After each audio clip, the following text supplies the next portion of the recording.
All right, hello and welcome to A5 Evening, an all-party roundup. I am Grant of Broken Synapse Press, a small A5e supplement publisher. I am also an A5e narrator and one of the datamancers of the A5e datasheet. Joining me today, well, we have all of us datamancers here, but we'll start with Jen. Jen, alleged humanoid, and datamancer, overall cheerleader, and bear enthusiast.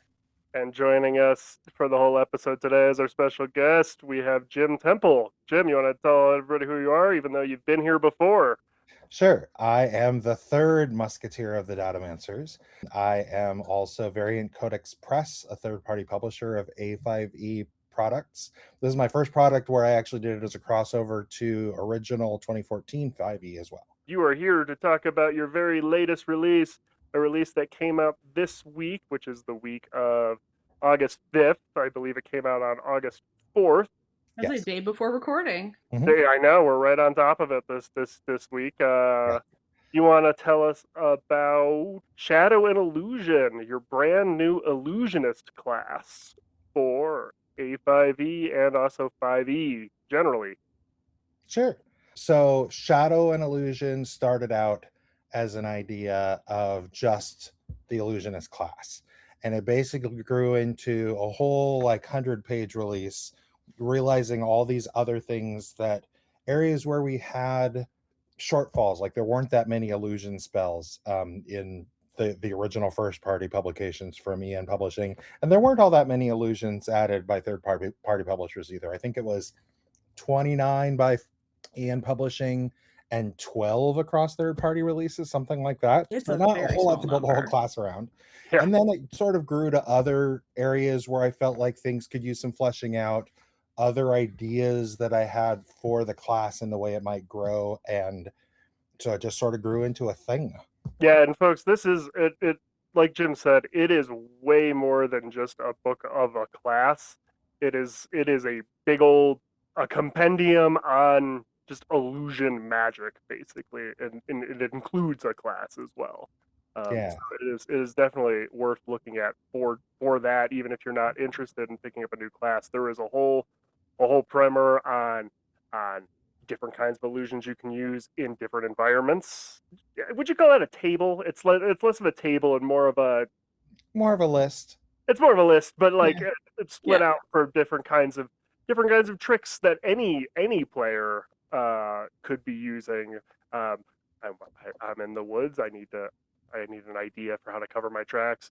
Oh, Jim's got me covered. Oh, moss. Of course, moss. I'll just create moss, or I'll make it look like there's more moss here. Yeah, Friendly reminders. yeah. Friendly reminders, just like get the brain juices cooking, and or whatever brain juices do, tanning, hides. But so, and since we don't have Allie here today, she was just away for this particular episode based on some scheduling issues. So I will be asking some of her player based kind of questions as well as some of the DME questions. So that, as we said, that's pretty much the good pitch on it. But what sets, if we want to go into the class specifically, what sets an illusionist apart from like a wizard who specializes in illusion magic, for example? So that was actually my goal in creating the class to begin with. So that was an excellent segue. I've never seen anything in any sort of 5e related release that really captured what I've seen in illusions in books and shows and movies and things, and all the flexibility and all the creativity and imagination you can put into it. Always just sort of seemed like a wizard who casts not real spells or weaker spells or something. So I wanted to create an illusionist class. So obviously there was one in first edition D&D, but I wanted to create an illusionist class that sort of gave you that creativity, that ability to play lots of different kinds of illusionist characters and things. So that was really the goal. And so what sets it apart, a couple things. I kind of agree with a couple of our other third party publishers that if you're creating a new spellcaster, there should be something different about how they cast their spells. Otherwise, it's just could be an archetype of a bard or a wizard or what have you. And so this really took a while to I went from like way too in-depth and complex and pared things down and tried several things before I really landed on illusionists study, as opposed to like a wizard who studies the spell and the effect that they're trying to put out there. An illusionist studies how to trick people. That's really their shtick, right? And so an illusionist watches people, watches reactions, watches what people pay attention to when they enter a room or a new environment or something, and thinks about things along those lines.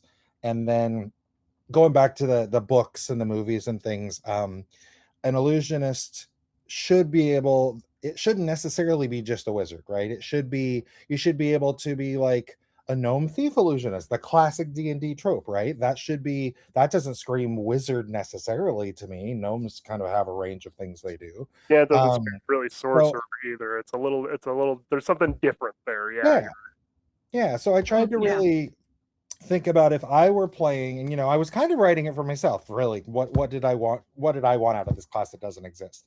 And I would like to, if I were playing in enough campaigns where I could try all of these, I wanted to be able to have, like, it's not going to ever be your primary fighter, right? It's not going to be your frontline melee person, but like maybe your secondary melee fighter, or like a thief illusionist, sneaky, double dealing kind of person, or a wizardy kind of person, a person who's really into more powerful illusions and things. And that kind of range, as a support character illusionist, I wanted to be able to really have it be something where you could have, since I'm building this around creativity and flexibility to begin with, I wanted it to be something where you could play the kind of character you wanted to be and still benefit from what my goals were for flexibility and creativity. And I think that what you've wanted to do, and I know we've had several conversations over the past year, because you're with your illusionist, and what I'm trying to go with my hopeful oracle Yeah. is we're trying to do something different with these two spell schools that don't get enough love in the sense of spells and things like that. And when people play characters that focus on those spell schools, sometimes, despite best intentions, they come off a little one note, where a trickster illusionist wizard, where you're just gonna like disguise everything as rocks with a minor illusion, or disguise rocks as everything else, and just to be kind of a little shithead, or to tell the future but not do other things with it. So I think that is something, and I've seen you, and I've watched and I've read this over the year, that it's very cool how you've been able to do that and make it seem like it's so much more than the one note character that people expect in D&D versus what you see in other media when you see illusionists. Well, thank you. I appreciate that. Mission accomplished then. So you absolutely nailed it to point that out. And well, and as you said, and going back to that, you've added, what is it, 25 illusion spells. 25 So brand new spells. It's a little, the definition's blurring, but there are a couple rare variants of existing spells, a couple spells that are conjuration spells, and then I include an illusion version of that. And when we talk about shadow magic, we can get a little bit more into that. But overall, there are 25 new illusion spells plus some rare variants of existing spells that are not illusions too. Yep. So that there's a brand new chunk. Like I said, even if you got a bunch of new classes and you're going through them, there is plenty here for players, even if they. I just lost my train of Even thought. if you're playing a different class is where you were going. Yeah, even if you're playing a different class, or you have a different class, or you're in the middle of, because you can't always roll up a brand new brand new class, but when you're picking spells and stuff, if you have a long-standing campaign or what have you, there's plenty in here for that. There's also a new feat in here, which is a profession feat, which allows you to take knacks from this class. Like I believe Peter Martin came up with the idea for profession feats, and you have one here for your own brand new class, so you can get flavor from the illusionist if you're not willing to take the whole big jump yet. There's ways to get some of those knacks as well in here, along with several other things, including Sorry, I'm kind of jumping around in the script. Forgive me, Jen and Jim here. I'm just kind of looking around, and I'm used to having a little backup on my side as well. So I know. kind of what's there for the players. Any other things you want to say for the players that we haven't covered yet that they might be a player might be most interested in, rather than specifically a narrator, or we'll get to this a future writer as well. But I think as far as the players go, that's probably the big one. okay. So one thing I want to, sorry, I'm going to go on here because for players, and the last I remember, which I could also be wrong, is that the illusions in how the illusionist works don't work off of a save DC. They work off of skill checks. Oh, good. So how would you get a player to, or not, I guess get a player, but sell that to a player as, to do that as part of your spell casting versus relying on saves, because illusion spells are almost always wisdom saves, which are one of the top proficient saves for adversaries in the game.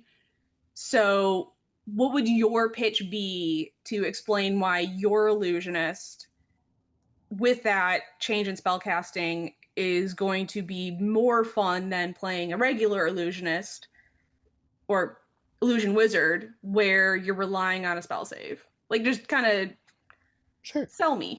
Pretend I'm not sold. Okay.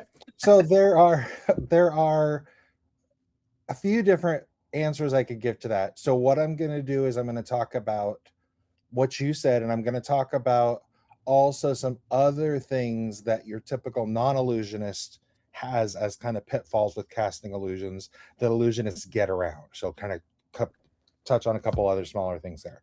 So the first thing is, it is much, much easier for you as a player to be able to take feats, where you put your ability points, etc., choose other features that give you an expertise die to increase your skill checks.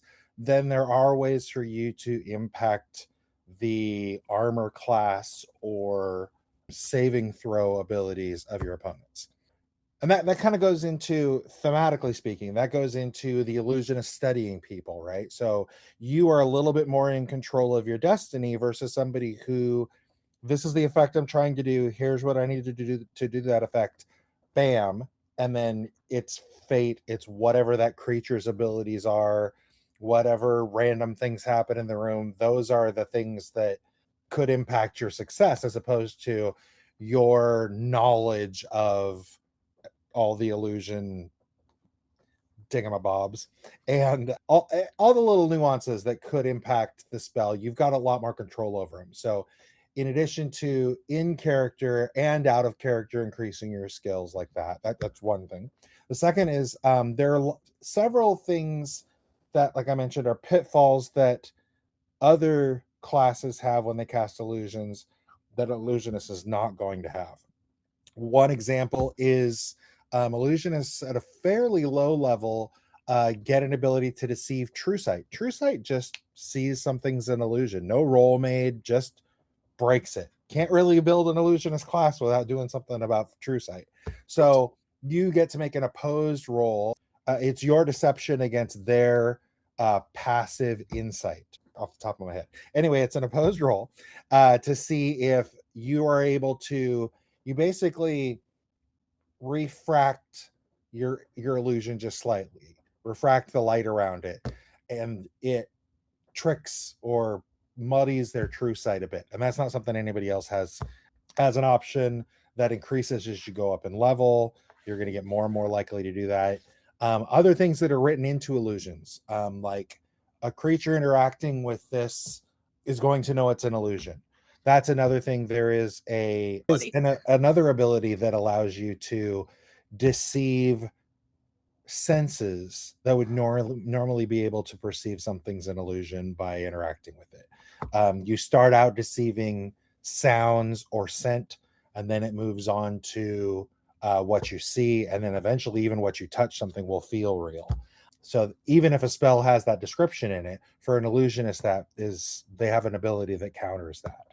And lastly, there's an ability where eventually you can even detect that a creature is starting to doubt your illusion and use your reaction to cast a new illusion and make a new skill check against them. So lots of different tricks up your sleeve, for lack of a better word, I guess pun intended, that the illusionist gets that maybe a creature that would normally be kind of resistant to illusions will fall prey to a little better. But now that you said all of that for the cool stuff for the players, sell me on a narrator who might be like, well, I use all of those tricks. Why would I want to? Why would I want to let somebody bypass my dragon's true sight? That's a trick I have in my quiver. Yeah, well, it's not a foolproof on the true side. It is still an opposed roll, so they could always look at what that is and give a creature with a strong passive number there. But beyond that, there's nothing saying you can't use illusionists as NPCs.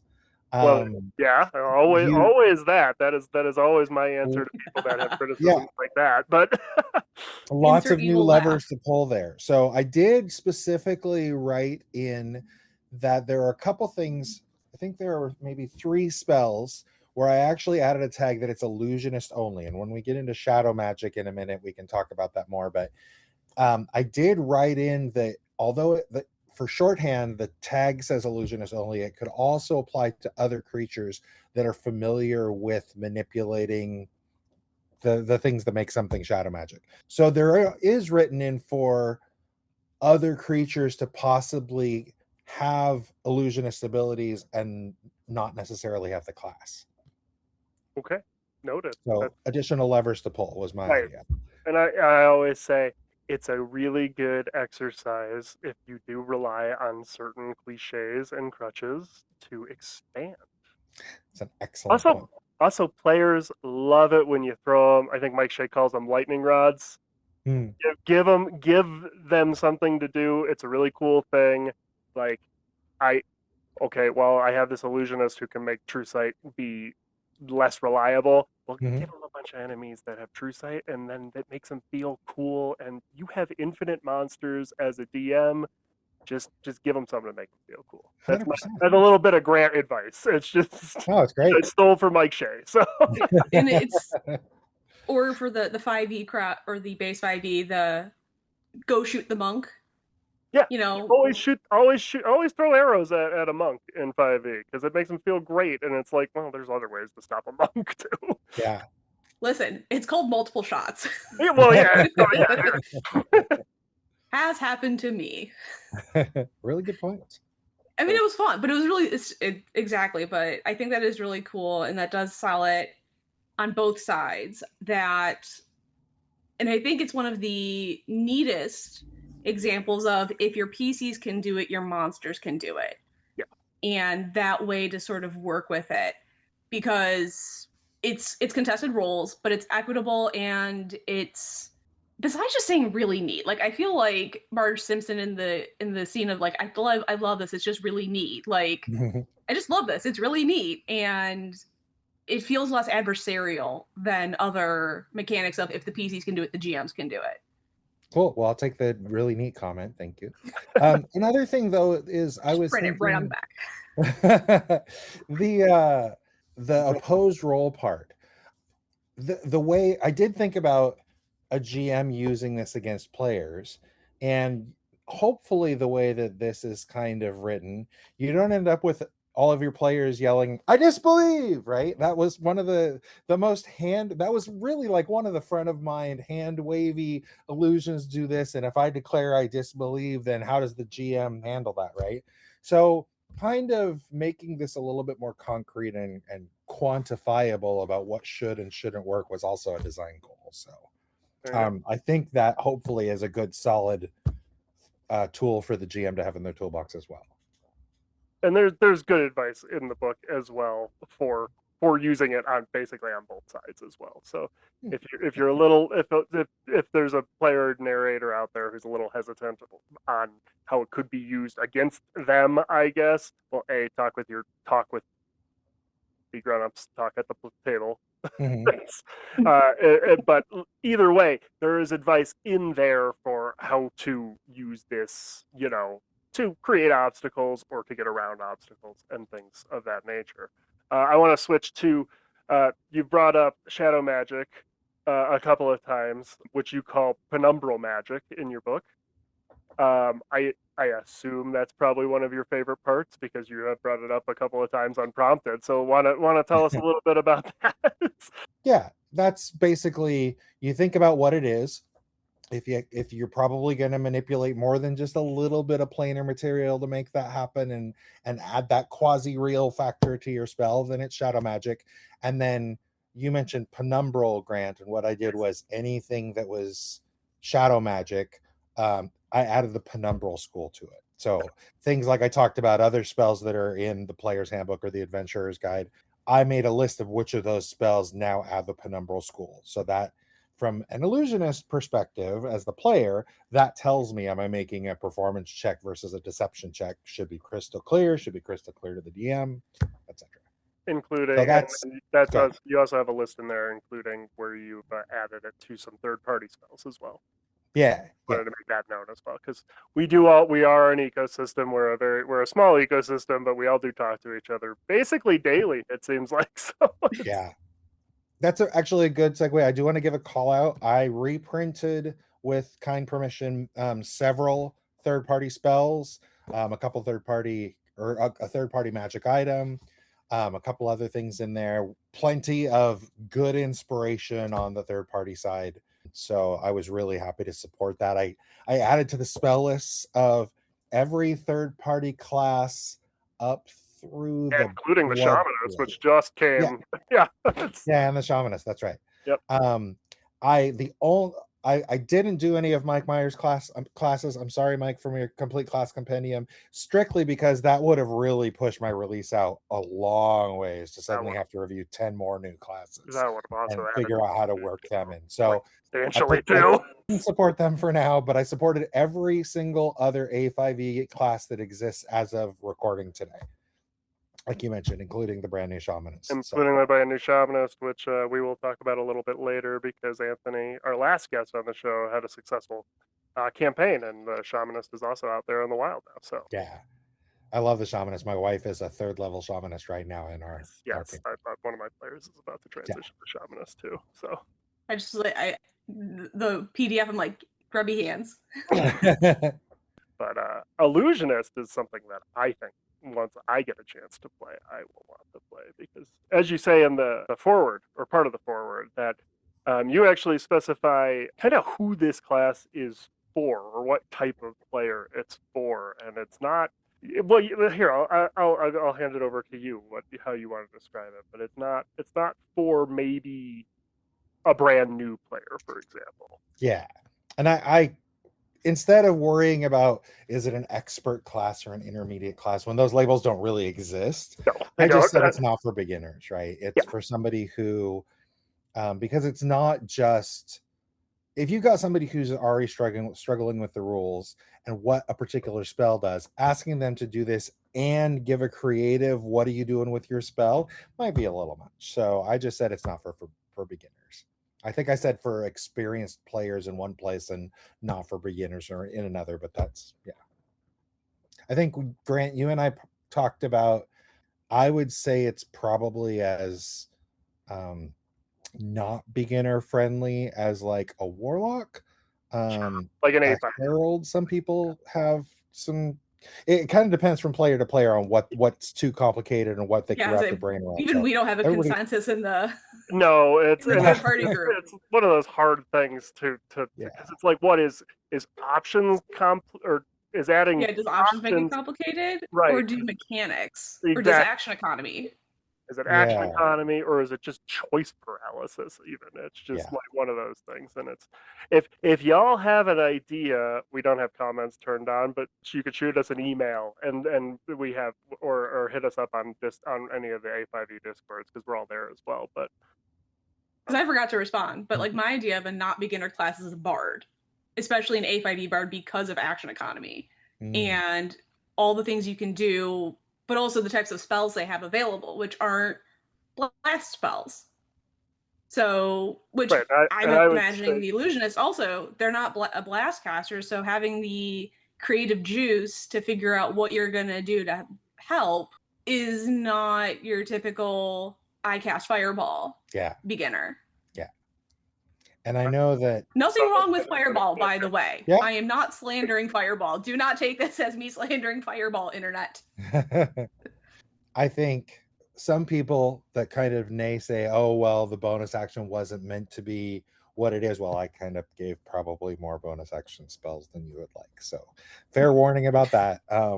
I feel like if you're sneaky, it means you're doing things kind of unexpectedly. And there were some of them that I just kind of imagined, am I going to be, if I'm playing an illusionist, is this something where I'm realistically going to want to do this spell and something else paired together in the round? That's what determined it, not how overused is bonus actions. So yeah, fair enough.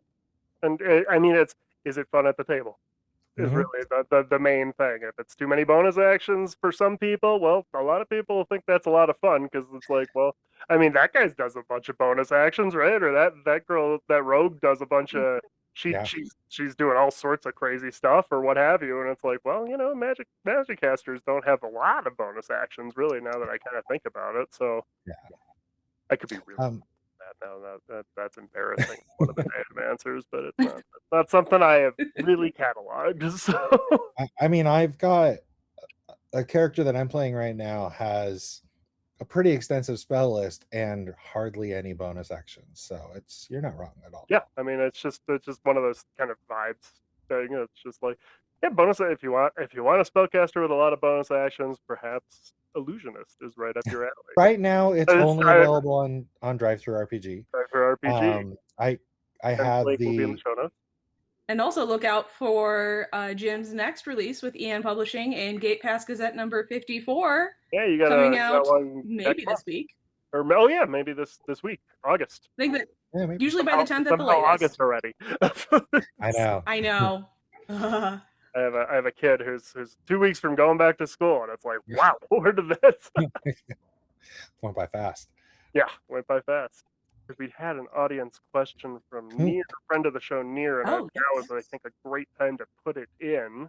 From Near, who is part of the Foundry team, and I think this podcast or this show's one of its first guests. But they asked you, this is your first class you created. So, what was the hardest part of making it?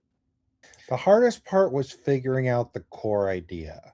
I mentioned that I kind of had a couple missteps. Once you kind of have a core idea, and not even just idea, but kind of a core idea, and you figured out the mechanics for that idea, you're just kind of iterating on a theme at that point.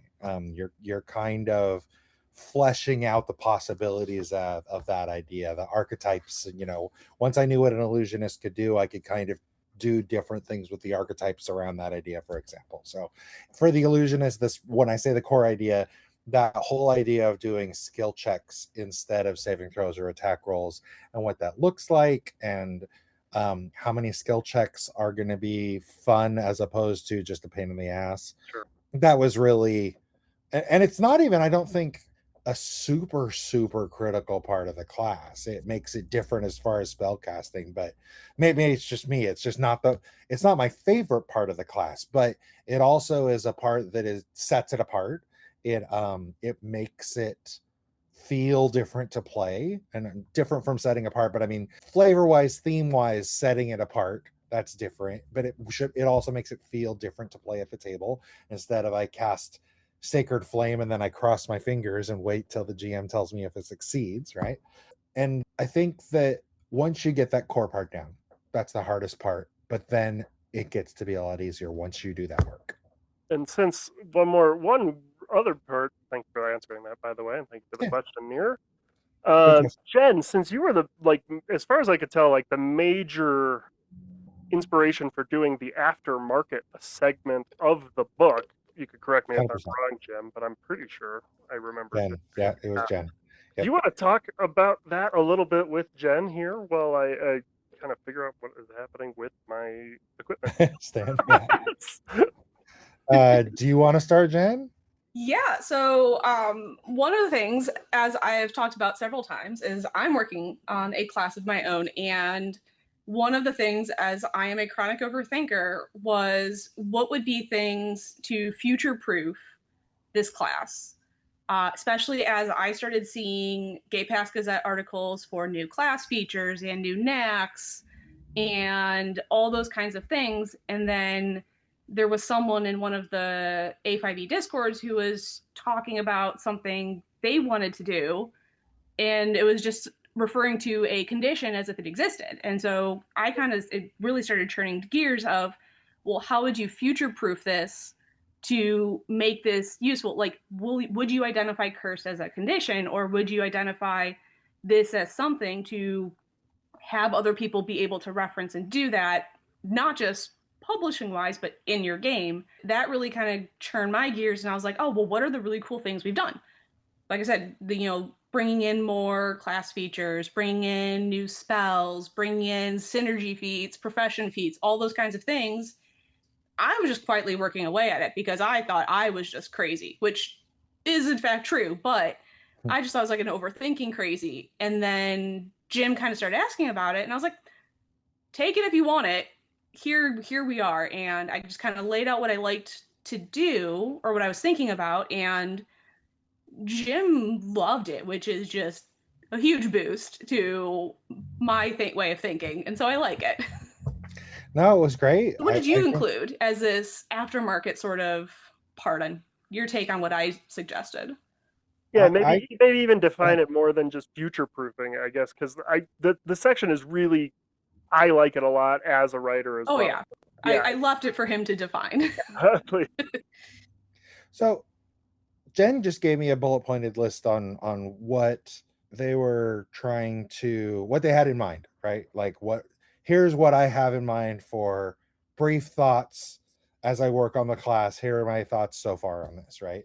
And I'll be honest, it inspired me in several other ways about the class beyond just the aftermarket section, because it really made me think about the whole reason a profession feed exists for the illusionist is because of the aftermarket ideas from Jen. It was, how do I future proof this? I'm not just putting out a class, and I started to think about it different from, hey, there aren't enough illusions, or that kind of where I talked about filling in gaps, but more like, how do I make this the most comprehensive, everything you might need to play an illusionist, to design for an illusionist? I would love that. To, like you mentioned, the profession feat, dip your toes in illusions but not use too much of the book, etc. I really, it made me think about things. One of the things that, as a datamancer, that that aspect of my brain that I'm the most happy with is, I did, as of this recording, a list of every single illusion spell and its source that exists in the A5e sphere today. All the third-party content, including third-party content that we don't usually build off of that much because it's a little bit niche and stuff. And I do plan to do an update to the PDF probably around the end of year, because I know we've got Fate by Peter Martin, we've got Forgotten Vault Unlocked is coming out, we've got the, I forget what it's called, the Tome book by Secrets of the Tome. A5E. Yeah, Secrets of the Tome. all of those are coming out after I'm releasing this, but later this year. So it'd be silly for me to think there's a line drawn in the sand. Yeah. Am I going to update it every single time anybody writes an illusion spell going forward? No. But I will update this list around the end of the one year. thing we could do is we could just update the data sheet with them. Yeah. If it sells really well, I might actually do my first physical print on demand book with it. And that obviously draws a line in the sand. Well, I'm not going to be updating that regularly, but if I did that, it would be after I do this end of year update for the spell list. So we'll see how that turns out. Aftermarket though, sorry. Oh yeah. In addition to the rest of it, talked about a whole other thing. I'm so sorry. So in addition to as Jen said, it's how would you design, what kind of guidelines, but not trying to like gatekeep or anything, but here's what maybe I suggest that you think about if you're designing shadow magic. I talked plenty about shadow magic throughout the book, but I did a little bit of a couple different additional bits in this section on shadow magic about, because there's parts of it in the class definition, there's parts of it in the spell section where I talk about the penumbral school and stuff. There's a concept of something called volatile, and when is something illusionist only. Those things I talked a little bit about those in the aftermarket section to kind of make it a little bit more clear, instead of a little bit hand wavy of just a list of these are volatile. A little bit of, think about it this way. I also, for example, I kind of gave a guideline on archetypes of really the way I've envisioned it. There are 6 archetypes in the book. I kind of said, so far the archetypes fit into one of these 3 categories, and I kind of defined them that way. Like I said, not trying to gatekeep, but that's an easy way to think about, what do I do for an illusionist archetype? So it kind of, hopefully is a little bit more guidance. And it helps to know the rules that the original author was thinking, so you can break them. Yeah, you got to know the rules if you want to break them a little bit, right? Or so you don't have 3 hours of discussion about what a specific wording is. Well, there's that too. But I really liked that you, with doing that, with how you wanted to divide your archetypes and stuff, because I know that's one of the things I had brought up when I was introducing the concept of in the first time, was essentially like liner notes, where this is what I was intending. I want you know, if you're going to make something, a good idea is to give them this at first level, this at third level, this at, it's, you know, kind of what you would want it for consistency, because I love a lot of the archetypes that are out there, but there are some that have been put out that don't follow a consistent power elevator as you go up. And some things can be really, really front loaded and then really poorly backloaded. So I think that's just really nice that you really took that and you ran with it, even if it's not as exacting as I wanted to do. And just to, again, head off some of those, well, what were you intending by this, or what does this do for the, you know, with this, and trying to head off interactions and things like that. So that's the other part of what I was thinking in aftermarket. And like I said, Jim has knocked it out of the park. And now I feel bad that it was my idea, and I'm going to like put it out, and it's going to just pale in comparison. I stood on the shoulders of giants on so many things with this release. There's a whole bunch of the profession feats were totally a Peter thing, etc., etc., etc. So lots and lots of ideas. Aftermarket was a great idea. I just took your concept that would have never occurred to me, and I ran with it. That's all. Well, thank you. That does make me feel good. All right. Well, thank you for joining us, and everybody pick up Shadow and Illusion, Comprehensive Guide to the Illusionist Class. Perfect. Believe what you see. Believe what you see. Available on Drive Through RPG Digital. All right, and then let's move on to some of our roundup. If Jim wants to stay with us for the rest of the show. Happy to. Perfect. All right, we have the Mimic Moment, brought to you by MiMo, who is hiding somewhere in my half reorganized space. We're going to start with our third-party roundup, where we're going to begin by talking about RPG Trader, a new selling platform that our community has started to find, but also other system communities have started to find out there. There's Daggerheart, there's Pirate Borg, there's A5e. There's a lot of systems out that are already on there. And the great thing about RPG Trader, not an ad, but not a paid ad, is that it gives a greater cut back to the creator, and the back end for publishers is very easy, very intuitive. They have a strict anti-AI policy. The interface is while it looks like cutesy and simplistic, it's really easy to navigate. And you can follow creators really easily. You can rate and like things much easier than I thought drive-through could. And again, it's competition. There's not a huge stranglehold of exclusivity. And I think even as you guys were finding out, exclusivity contracts and things like that aren't in there. And they have great customer service. They do. I can attest to that specifically. They're very snappy. I'm the one that had suggested they even add level up A5e to it, and it was done basically instantly, and it was over the weekend too. So like, I'm not encouraging work on weekends, but it's just it's nice to know that there's a human person right there just wanting to spin up their thing. I believe it's also based in Australia, which is neither here nor Yep, there, Australia but or New Zealand, but that's kind of fun. indeed. Yeah. Authors that are currently on there are Plant Witch Press, Jessie Mullins, friend of the show, and she's got 2 bundles, as well as the Void Sorcerer, which is an exclusive and we will discuss later. Andrew Engelbright is on there, and Peter Martin from Purple Martin Games is also slowly getting most of his releases on there. And then, not necessarily in an A5e specific matter, but Nix Alba, the author of the A5e Dastardly Desert Deeds, is on there with token art. And Nix, actually, thank you, Nix, for pointing out RPG Trader for all of us to find and enjoy. Yeah.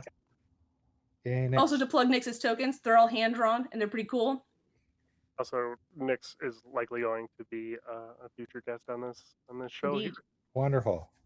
Not the next guest, I think the one after that. So next, we've got Stories We Tell Ourselves from Wild Golem Games, who is Near, Foundry expert and friend of the show. And Near brings his debut with an expansion on building a character's backstory with something he's called the Myth System. So it consists of a scar and a conviction, which combined and helps supplement the motivations, part of destinies, and backgrounds and whatnot, help guide the player and your narrator towards a collaborative path of roleplay and growth.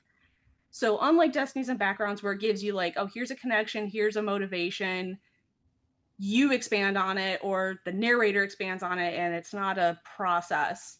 The Myth is a collaborative process, but it also doesn't provide a huge mechanical benefit like Backgrounds and Destinies do. So it's a supplemental tool, not a replacement tool. And it is really cool just to see how someone could write down the ways to expand a role-playing game. And in addition to the Myth, there are 2 backgrounds, the Scion and the Tax Collector, and 2 Destinies, Testament. And this can also be found on RPG Trader, but also on Drive-Thru RPG. links in the show notes. Indeed. Really cool. I've read And it's a it. really cool release. It is Really not cool. what I had expected from Nope. who I just associate with the Foundry side of things, which I associate know. with being more crunchy and like, you know, that kind of thing. This is way more narrative tools. Yeah.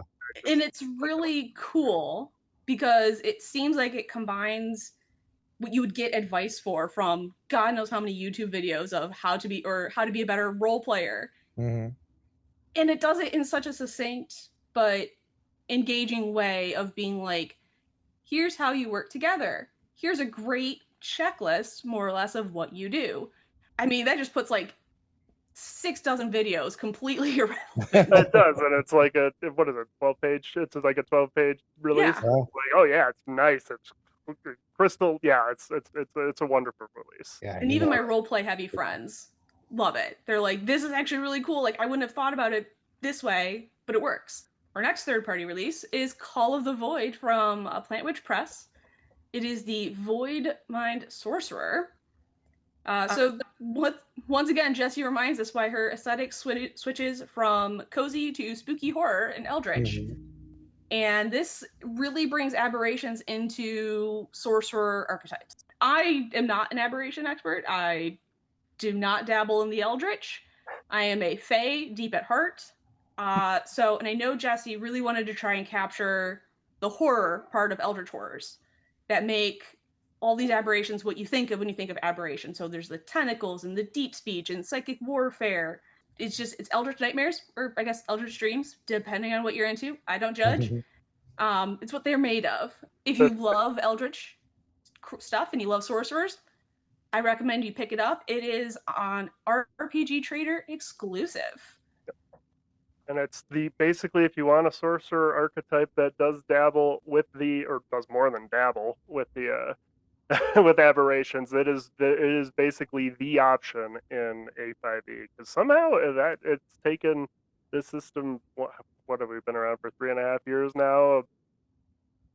I think Kickstarter was 2020, so we're almost at like year geez, 6 yeah. since its inception. What even is time? But yeah, we finally have one for all of you you eldritch wanting sorcerers. You And it leans fully into it, which is the thing. Yeah. Like the other ones are like, yeah, like dabble. Here's a spell list for you. All right, and that is our third party roundup. On to our first party roundup. All those links will be in the show notes, of course. Yes. With our first party roundup, we have 2 Gate Pass Gazettes to talk about. Our June issue from Gate Pass Gazette 52, we get Marshall class features, which is very exciting. Marshall's on my to play list.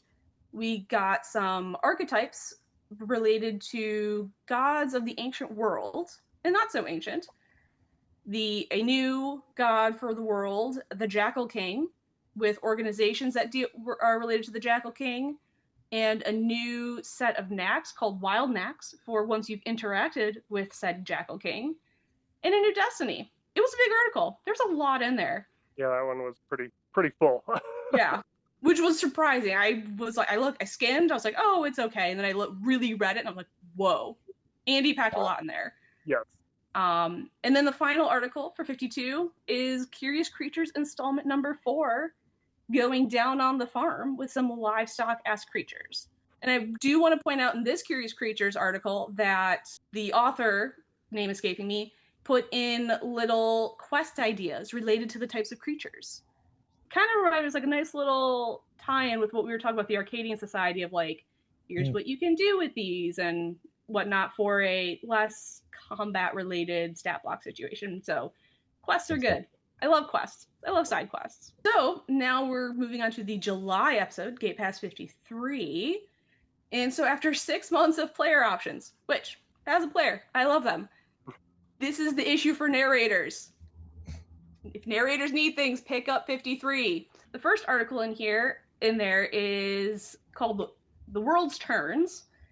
And so it helps enhance your combats with world actions, not lair actions, not legendary actions, but world turns. And Ira Spring, the author, gives an option for nearly every base type of environment you can think of. So, rain, tundra, desert, everything like that, to be able to use that as a combatant, so to speak, or an obstacle in the world. They have recharge abilities. They get cover.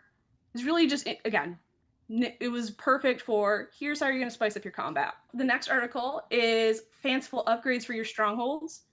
So as we've discussed before, strongholds was one of those features in A5e that set it apart from base 5e. And then 5.5 brought bastions in, which is just, like a Xerox copy, let's be real. But the part of Bastions that was really interesting was you could design the rooms in it. And so Fanciful Upgrades essentially brings that concept into it. So it's like a half party, half narrator part of the release. Michael McCarthy gets us in there with talking about how we can make our Bastions really cool. So it's more than just, here's a library, have the restricted section to do this, things like that. Third article is about living labyrinths. So we've all heard about, like Boba Fett inside the Sarlacc, Jonah in the whale, Geppetto in the whale. Whale's really getting a bad rap here. But they're big and they don't even know. Listen, they don't deserve it. They're just big sea puppies, except for killer whales. They deserve it. They're water bears. They are water bears. I love them. So, but you always get that story of someone swallowed by a big creature. And so what Nathan Dorello, this author, did was how to make the inside of your creature, your Titanic-sized creature, into a battle map or into the environment to fight in. So it's a special kind of region. So you're probably going to you could have things like, exploration within there. That would be disgustingly wonderful. And so like a really ambitious narrator can really, go on with a Titanic-sized enemy on there. Your turn doesn't have to end because you were swallowed. Or you got shrunk and then put in something too, which is another thing that I just thought of. So you can have your that trope going inside of somebody. You A know, magic school bus, but make well, it there is that, D&D. but that was before. There's the movie before that. Wondrous Journey. Regular combat with the frizz? No way. And then final article from this latest issue is Sugar and Spice. So as A5Evening's alleged humanoid and likely Fae creature, this article goes to what I like best, the Fae. And this isn't the fun, colorful, lighthearted side of the Fae. This is the terror and the don't eat things from the Fae part of the Fae.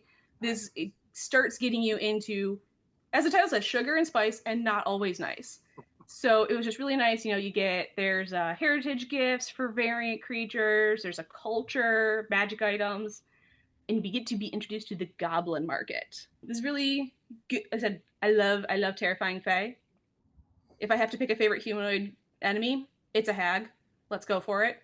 And then just a little bit on Alpha Star. Alpha Star issue 2, I believe that digitally has been fulfilled.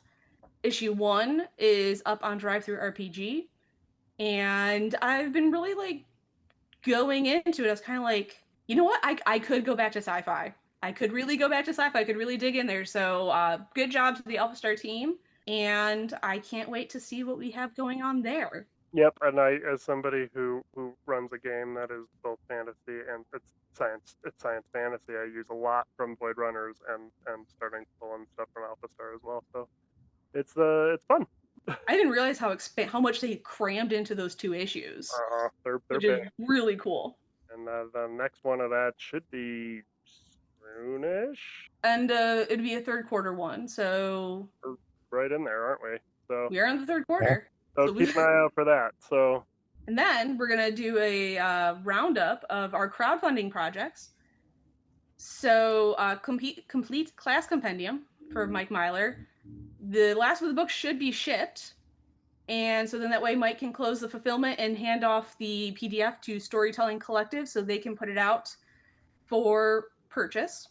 So keep your eyes peeled for when that happens. And Mike's next project is a return to the world of Grithandis with 2 forays into the world, Forever Darkened into the Veil. This is also going to be on Kickstarter, although there is no projected launch date. Link will be in the show notes to follow along. Last month's guest, Anthony Alipio, Warden of the Veil, the Shamanist class. In case anyone missed how freaking excited I was that he met funding. He met funding. And did really good for our first Kickstarter. And as a bonus, he added a reprint of his Bone, Sinew, and Blood combat tradition that was originally in Gate Pass Gazette number 39. Digital copies came this week. I got my hands on them. Did I? Yes. I got all the rewards. I was very excited. Kind of doing a little dancing in my seat. It was great timing. K-pop Demon Hunters came on right as the email popped up saying I had something from Anthony. Awesome. The Kismet. And then just to add a little bit of some VTT news, the Foundry implementation of A5e has been upgraded to version 14 of Foundry. So they are no longer behind on versions and are updating to quash bugs and add features as we speak. Ahead of schedule. Very cool. Yep. We have Nier and Necro have done a fantastic job of just putting in the work to get this going. And that is the Mimic Moment. And normally, Allie closes us out with some sort of off-the-wall question about sort of off-the-wall question, characters. But as something that, since we have all us datamancers here, what we could do is talk about a couple of things, put my feet to the fire about getting the spells. Now that Illusionist is out, I was going to start the spell page overhaul on that with your new release, Jim. So people look forward to that because it's a lot easier for me to get 25 new spells put into the new format, and then I'm just going to count on task inertia to carry me forward with that. And there's so many spells in A5e, y'all. Be patient with me, but I'm going to start with Jim's new release and get those all in there. So listen, that's how I feel about the monster spreadsheet. That one day will be finished. I promise. It's just, it's a lot. It is going to be a lot. Also, the Shamanist is not yet in fully in the data sheet. I know we started I put combat traditions and combat maneuvers in. I was going to work on doing the other stuff, but datamancers, go ahead for it. I'm not holding this as a claim. And probably, just, and then obviously Gate Pass 54 is going to come out, so that'll be on there.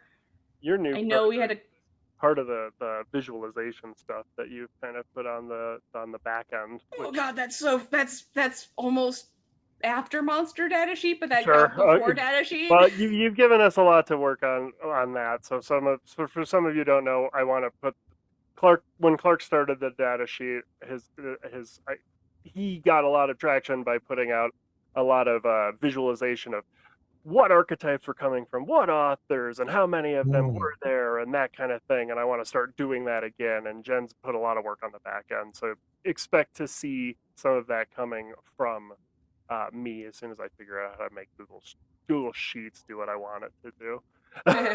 I'm an Excel guy. I could do it in Excel. But for some reason, Google Sheets is just different enough that everything I know how to do is wrong. So Yeah. I'm working with it. And then Jim, do you have anything that you're working on that front, on the data sheet front? No, I really was focused on getting this release out the door, so I'm happy to step in and be a third wheel for either the monster sheet or the magic sheet. I know I've mentioned that before and then sort of went silent, but I do mean it. I will definitely pitch in and help you guys with that. Absolutely. And again, all of you, this is a thing that the three of us do just for fun, basically, because we like data. We all have our own separate sheets. Even on top of the sheets that you all see, we all have our own sheets that are not, it's just... I was like, I have at least 4. Oh yeah, I have so many, because all my players, every one of my players is in a different time zone, so it's just, this is the way that I basically get to communicate the things that I have in our games and what's available for them to look at and things like that. And since there's not really a character mancer, like I use Google Sheets and to make that for them, because that's the best I can do. I know that they're working on a character mancer over on Foundry. I don't know what the timeline is for that. I don't think there's a set timeline for that. No, I'd say it was going to be 13 and then the character mancer, and then it became 14, then the character mancer. But I think they have a couple other big tasks in terms of let's introduce new mechanics, Jim. Yeah. For that, and then I think, because I was like, yeah, we all have spreadsheets, Jim and I think we've all built our own character mancers based off of what we're using or can use. And I know the Excel or the Google Sheets spreadsheet version can be a little overwhelming or not sure how to use it. I know we would love to have some sort of alternate, cleaner means of getting the information out, but a lot of the good options are paid. We are doing this for fun. We haven't figured out the right balance. If people have ideas, we're all open to shoot us information. Yeah. And but we love doing this because we see questions all the time in the Discords of what would I like to do? What should I do for what class? Or has this been done? And it like the little antenna go off. We're summoned, and have you checked out the data sheet? And being able to use that. Some people still just find it, and it's brand new to them. For sure. Yeah, it's like, oh, well, that makes it worth it. Yeah, it's exciting because I just put my own sheet together because my brain itched. Like, I had to organize it because I all the third party stuff in A5e. There's a reason we do this show. It's because all the third party stuff in A5e is so good. Yeah, we all talk to each other as authors. We all get balance consulting. We're just a good ecosystem. It's not a big system. I mean, it's so all of us are allowed to kind of just fill what we want to fill and just and get ideas from each other and that kind of thing. So it's just all of the those are our strengths. Yeah, all of the not a large system, and we all talk. We all talk. because that's why I trust it, and that's why I give all the third-party options basically to my players, so long as it fits setting. And it's Yeah. I started joking with someone that it's essentially balance reviewed 3 times. Yeah. Once by the writer, once when someone asks for an opinion, and then when it gets submitted. So if something is well and truly broken, you have found the player that has figured out every loophole in the system. Right. Or it's the one thing that didn't get tested. Yep. And so it's just really nice. But like, yeah, I had the itch. And then I was talking to you guys and I was like, oh, like I have a spreadsheet for that. And I was like, come on in. Come on in. The water is weird, but come on in. Yeah. We're not really in the water. We're just, analyzing it. Yeah, that's right. Yeah. Well, it's so funny. Somebody will ask a question, and then for everybody else watching the show, we kind of have a discussion. Is like, is this never going to come up again, or would this be good for people to have? And there's always kind of that decision process, and at least half the time, it's like, yeah, we should really add that to the spreadsheet. So that's how that monster spreadsheet got keeps growing. So big. Yep. It keeps going. What monsters give confusion? What monsters do this? Yeah. Oh, but I don't know. But that's part of my work on the spell sheet is what spells do exactly that kind of thing. Mm-hmm. Just, so bear with us. We're working on it. We do love doing it, but we don't get paid for it, so it's not our. So bear with us as we cook. I feel like that's if I win the lottery, I won't announce it, but there will be signs, and the sign is the monster spreadsheet gets done. Will be done. I've made it. I'm rich. Maybe we could have the website that we've always talked about. Yeah, right. I had a fever dream that I made the website, and then I had to wake up and be like, no, put that ambition away. Yeah, right. Somebody wants to be like a wealthy patron or something of us. And right. We could just, Someone find a rich uncle, please. But otherwise, we're just gonna keep plugging away. We're obviously all friends with each other, and we enjoy the work. So we're doing it. So if you enjoy what we see, one of the best ways to do it, Jim's store link is on the credits page. My store link is on the credits page. Pretty soon, Jen will have a store. A lot of faith in my. Yeah, I do have a lot of faith. I know. Yep, me too. I do. To be fair, I have do more have faith in you than done. me cranking out another release. I'll say that. I'm working on it, but yeah. I think I'm 4 combat maneuvers away from finishing what I would consider my first release, and nice. Then layout. That's great. To spoil it, I'm picking up Dirty Fighting as a combat tradition. So we had a lot of unarmed combat traditions, so I wanted to take all the dirty tricks in the book and turn them into a set of combat maneuvers. So you've got like the headbutt and ear boxing, a good old-fashioned groin kick. Sure. Hand in the eyes. Like that. Turning away and running. I put running away in. So, hey, running away is always a valid option in combat. Bringing a friend to a knife fight. Like, I went all in on every dirty trick in the book. And so I have them all like figured out, which was really interesting because I thought combat maneuvers were going to be something I would struggle with. And once you break the dam on them, they kind of flow. Yeah, like I think more than anything, I'm just trying to make sure it's not overpowered, which is a lot easier for this than I thought it was going to be, which is probably a good start for it. But I'm very close. I'm going to consider myself close. I'm super excited to read it. Yep, my next release is going to be a combat tradition for wheelchair fighting. So nice. I'm nearly done on that. I just super cool. I have now that I have somebody who will do layout for me. My wife is going to do layout for me. So now I've broken. I think that's my bigger hang up than the writing is. The basics of it. I was like, ugh. And I even have a trade dress, and I still hate layout. But it's cover art. I freaking hate cover art. Yeah, come on. Yeah. I'm gonna cry when Oops All some really good cover art with my book, but Jim, you seem to like doing covers. Covers on Illusionist is pretty cool. I like that one. Thanks. That's the only one where I actually did the whole cover instead of just putting together elements. So thank you. Yeah. No, I have a love-hate relationship with layout personally. I mean, it's like there is a totally different itch you're scratching with the creativity with that versus writing. and I really enjoy that. But there's a reason I'm not a developer. I get really frustrated when things don't work the way I expect them to work. I'm not good at, okay, well, I need to turn around and try this again. I'm more like the flip the table and walk away kind of. Totally unfamiliar with that feeling. Oh yeah, that is, I have no idea what you're talking about. So Was it we have a ghost that's cursed us, and every so often we'll just be like, damn it. Damn it, Kevin. Damn it, Kevin. That's right. That's right. There's a confession. There's actually one duplicate entry right at the very top of the table of contents, and I noticed that myself. I just stopped trying to troubleshoot it. I decided, you know what? People can read the word veils twice, because I have spent way too much time on this. And that's just a note for everybody. We are all of us third-party publishers are like one-person teams, basically.